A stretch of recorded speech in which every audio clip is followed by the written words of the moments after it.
Assalamualaikum warahmatullahi wabarakatuh. Bismillah, alhamdulillah, wassalatu wassalamu ala sayyidina Muhammad ibn Abdullah wa mawalah wa ba'da. Rabbi shrah li sadri wa yassir li amri wa hlul 'uqdatam min lisani yafqahu qawli.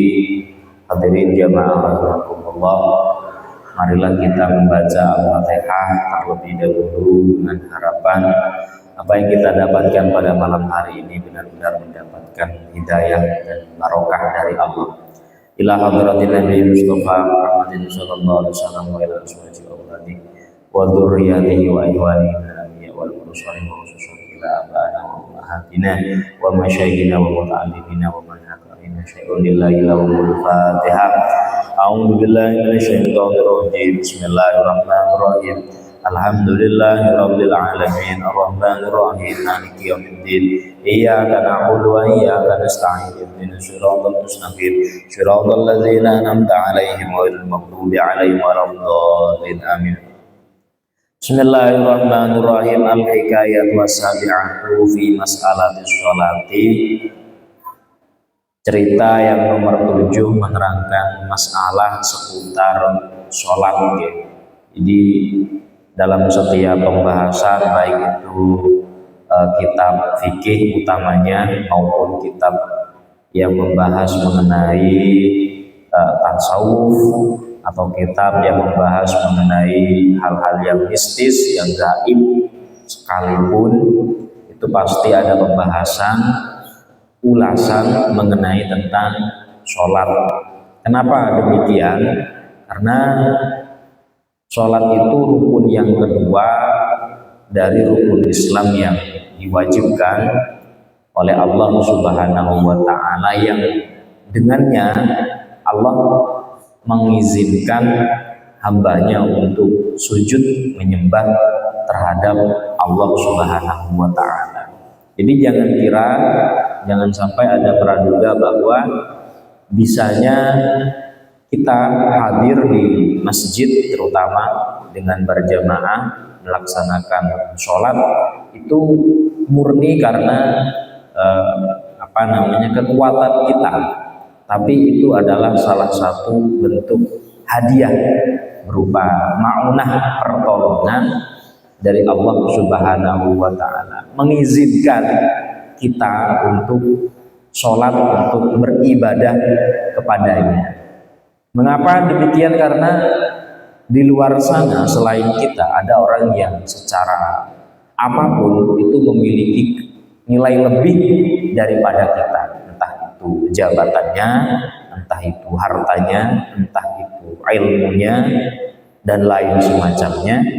Itu Allah tidak kasih izin kepada orang tersebut, dalam tanda kurung tidak diberi ma'unah untuk bisa ibadah sholat kepada Allah.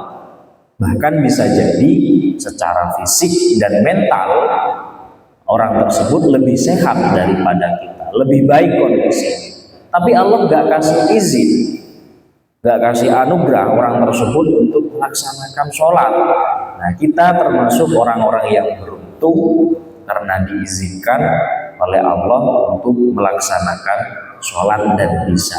Plus kita bisa melaksanakannya dengan cara berjamaah. Itu luar biasa sekali. Hadirin yang berbahagia, mengulas atau menceritakan tentang sholat itu tidak ada habisnya. Mengapa demikian? Sebagaimana Isra Mi'raj ya, tidak ada perintah, saya ulangi kembali cerita ini, tidak ada perintah yang diwajibkan oleh Allah Subhanahu wa Ta'ala kepada Nabi Muhammad kecuali biasanya itu diwahyukan melalui malaikat Jibril. Hanya sholat yang mana Allah mengundang Nabi Muhammad untuk datang sholat kepada Allah untuk menerima perintah sholat. Hanya sholat saja.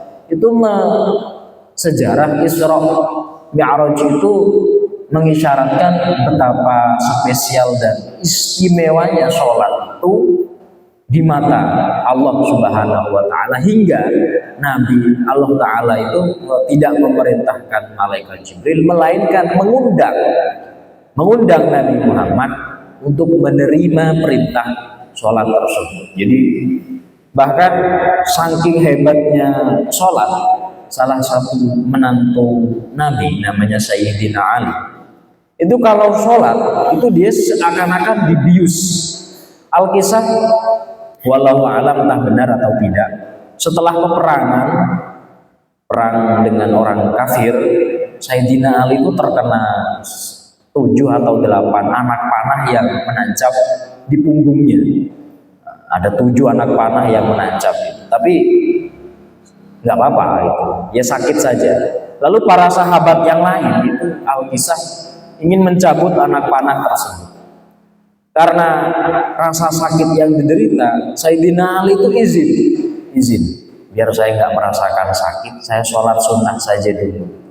Jadi ketika Sayyidina Ali sholat sunnah, sahabat itu mencabut satu persatu anak panah yang menancap di punggung beliau. Itu nggak terasa Sayyidina Ali. Nah, kalau ya itu tingkatan tinggi, tingkatan sudah di atas wali gitu sudah. Kalau kita kan jangankan anak panah, ada semut, nyamuk, apalagi sholat waktu zuhur lalu ada mendung, pasti itu udah nggak tenang sholatnya itu, karena ya ada cucian, ada ini, belum lagi jadwal ini dan lain semacam. Itu perbedaan kita dengan para beliau-beliau. Sholat itu seperti ibadah yang lain, dia memiliki syarat dan rukun gitu. Adapun syaratnya itu pra sholat itu harus terpenuhi. Kalau kita jenengan pun paham, diantaranya satrul aurat, menutup aurat, kemudian istiqbalul kiblat, bukan menghadap kiblat ya, menghadap ke arah kiblat dan lain semacamnya. Yang paling utama itu raful hadas niku tidak memiliki hadas kecil, berstatus hadas kecil maupun hadas besar. Dan tata cara sholat itu sudah tidak bisa dirubah, karena sudah nas ketentuan dari baginda Nabi, shollu kama ra'aitumuni usolli, sholatlah kalian sebagaimana kalian melihat aku sholat. Seperti apa Nabi sholat? Ini seperti yang kita lakukan, sujud, ruku, i'tidal, tumakninah, takbiratul ihram dan lain semacamnya. Itu semua adalah aktivitas sholat. Bahkan pernah saya dengar ada satu terapi kesehatan itu menggunakan sholat gitu. Entah sholat tasbih atau sholat apa, pokoknya durasi sholat itu sampai lama. Duka terpundi kalau kirana, cuman nate nireng. Dan pernah ditayangkan di salah satu stasiun televisi, ada terapi kesehatan menggunakan sholat. Itu benar-benar mustajabah, wallahu a'lam. Seperti apa faedahnya wallahu a'lam. Tapi yang jelas kewajiban sholat itu memang benar-benar tidak seperti tidak seperti ibadah yang lain yang diwajibkan, misalkan puasa, zakat, haji dan lain semacamnya. Kalau nanti ningali teng Facebook di buatan itu, ada seorang CEO itu nyeneni mandor niku nyeneni datang sinten pekerjaannya, kulinya. Lah Pak mandor niku nyeneni niku mergo kuli-kuli ini pas wayahe istirahat ra enek sing salat. Dados kali Pak mandor niku oleh nyeneni niku apik. Kula kok pas delok niku duka niku rekayasa napa boten wallahu alam, tapi pesannya bagus. Dados nyontohaken ngeten. Dados Pak nggih, rukune Islam nek 5. Syahadat, salat, poso, haji, zakat. 5 iki agama, anggap iki agama Islam nggih. Agama Islam ini dicekel ngene, kuat. Tapi nek wong gak iso kaji, ya ora apa-apa, bocol misalkan. Mari ngono wong iki ora iso zakat mergo ora duwe sing dizakati. Sik iso dicekel agamane iki. Misalkan siwak kula niki agama. Misalkan orangnya karena nggak mampu, nggak bisa haji, dia nggak bisa haji. Lalu dia nggak bisa zakat, agamanya masih bisa dipegang. Kemudian dia nggak bisa puasa karena udzur. Nah, Islamnya masih bisa erat dipegang. Tapi Pak, nek wong ora salat, ucul agamane. Kulo angen-angen. Iya, tenan. Podo berarti. Terus ngeten. Nah, dia nggak bisa haji mungkin karena nggak mampu atau kendala yang lain. Nggak bisa zakat juga nggak mampu. Kemudian nggak bisa puasa yes karena nggak mampu. Tapi nek wong wis nggak salat, Pak. Wong wis nggak salat. Lah agamane iki ucul. Agamanya itu lepas. Jadi wong nek wis lepas agamanya nggih wallahu a'lam dadi wis muga-muga oleh kula kalih jenengan sedaya saged ngibadah salat niku salate sing trima ndadosaken tiyang sing boten ucul saking salat saking agama. Sak dablek-dableke kula kalih jenengan sedaya, sak beling-belingi kula kalih jenengan sedaya kok tasik urun sholat, insya Allah tasik selamat, insya Allah. Granten ngopo? Sanes kula sing jamin itu bukan saya yang menjamin. Yang jamin itu Allah Taala sendiri.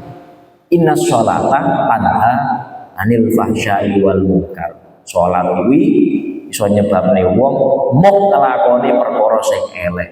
Nah sakniki pripun Pak wonten tiyang salat kok tasik mabuk, tasik judi, tasik main iki main itu tapi tiyang salat. Nggih boten napa-napa. Judi nggih judi, mabuk nggih mabuk, salat nggih salat. Boten usah dipenging. Lama-lama itu urusan waktu saja. Kok nek wis wayahe entuk hidayah, ya mesti mari wong. Pokoke sik gelem salat. Pokoke sik gelem salat. Saking pentinge kados ngoten. Fi kaunil imami mardiyan alal ma'mum ruwiya an Syafi'i radhiyallahu anhu tarakal qunuta fi subhi lamma shalla jama'atil hanifa fi masjid imamihim bidawahi Baghdad faqala katsirun minan nas fa'ala dzalika adaban ma'al imam.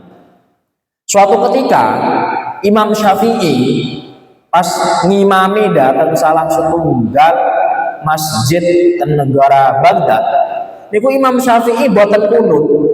Wah niki sami kali critani tiyang Muhammadiyah kali tiyang NU niki. Terus Imam Syafi'i niku sing nyunnahaken kunut pas waktu subuh. Lah Imam Abu Hanifah niku boten usah kunut. Lalu jenengan nek jamaah subuh kok tiyangi boten kunut, oh mungkin dia madhab Imam Hanifah. Nek tan Indonesia mungkin oh paling wong Muhammadiyah ya paling. Boten napa-napa. Sing boten angsal iku sing boten salat subuh. Subuh kunut angsal, subuh boten kunut nggih angsal. Nah, suatu ketika Imam Syafi'i ini ketika salat imami di Baghdad, yang mana di Baghdad itu basisnya Imam Abu Hanifah, Imam Syafi'i itu di Mesir. Terus Imam Syafi'i ini kok boten kunut padahal beliau sendiri yang menyunahkan untuk melaksanakan kunut saat sholat subuh. Tapi Imam Syafi'i enggak kunut. Usut punya usut. Ternyata Imam Syafi'i melakukan hal demikian karena takdimnya Imam Syafi'i kepada Imam Abu Hanifah. Coro sakniki kula misalkan tiyang Nahdliyin salat teng dene Masjid Muhammadiyah kula boten kunut. Kenapa? Menghormati tiyang Muhammadiyah sing boten derek-derek kunut ngoten. Sah napa boten salate? Sah. Sing boten sah sing napa? Sing salat boten wudu niku boten sah. Utawa sing salate karo turu niku nggih boten sah. Lah kok salat iso ketileman iki pripun ngoten. Nah niku salah setunggal cerita sholat dia Imam Syafi'i nuduhaken setunggal napa tiyang sing dados imam niku Pak Bu nggih niku kedah diridhoi maksudipun diridhoi niku makmum niku rela niku artosipun nggih seneng napa boten geting lah benten misalkan jamaah sholat isya dipun imami kula jenengan sedanten boten rewengen boten seneng dateng kula niku salate nggih sah jamaah nggih sah tapi makruh. Kenapa? Yang dijadikan imam adalah orang yang tidak disukai.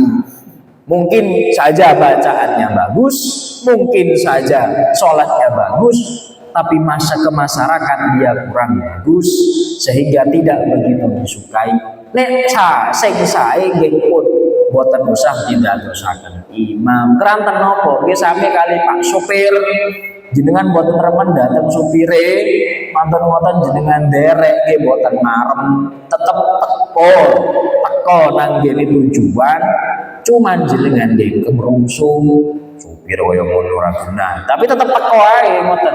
Cara salat tetep sah. Man disunahaken sing langkung sae, sing dados imam itu nggih pun tiang sing di samping secara sholat dia sah, nggih tiang sing diremene dateng tiang lintu. Oh mungkin imamnya Pak niki napa wacanane penak, misalkan ngoten. Pak niki napa nek maca iki dianter dadi aku ngantuk ra sida. Lah ngoten niku sae ngoten niku. Ya terus niki nuduhaken sepenggal critane Imam Syafi'i. Mbok bilih sholat datang panggenan itu harus menyesuaikan datang panggenan mriku. Misalkan ten masjid mriki imame copot mantun-mantun imame ten masjid lintu kok dangu, nggih kedah harus ikut yang lama. Misalkan terbiasa sholat lama kok imame tiyang lintu, niku mboten usah suwi-suwi. Mentang-mentang dene ngimami maca Baqarah misalkan maca Yasin mari ngono ngimami nang Masjid Dermo lah kok sing diwaca Al-Waqiah alah sesuk wis ra enek sing dadi makmumi meneh gah nyawa suwen mboten angsal wonten niku keranten secara napa kemawon tiyang sing dados imam salat imam napa kemawon mboten oleh suwi-suwi soale jamaah kathah kebutuhane kathah napa niku kerepotane nek jenengan salat piyambak arep katam 30 juz nggih monggo tapi nek ngimami tiyang lintu usah donga-donga pun maca kul wae cekap sing penting sah mantun motong salam niku eco napa mboten eco ngoten niku malah salah satu kaul mengatakan dados imam kok kesuwen ku haram hukumnya malah haram malah boten angsal malah kenapa yes karena dia berada dengan orang banyak ngoten dia sami kalih jenengan awor tiang kathah kok sak karepe dhewe jadi ketinggi tiang lintu awor kalih tiang sing beda-beda niku kedah menyesuaikan sing penting boten melanggar dipun cekap. Nah, saking kula masalah sholat insyaallah dilanjutaken minggu ngajeng ben boten telas ben boten tuwuh. Ini pembahasan tentang sholat masih panjang dan cerita mengenai sholat masih banyak. Jadi semoga bisanya kita melaksanakan sholat khususnya secara berjamaah benar-benar diterima oleh Allah Subhanahu wa ta'ala. Saking kula cekap semanten ihdinas siratal mustaqim. Assalamualaikum warahmatullahi wabarakatuh.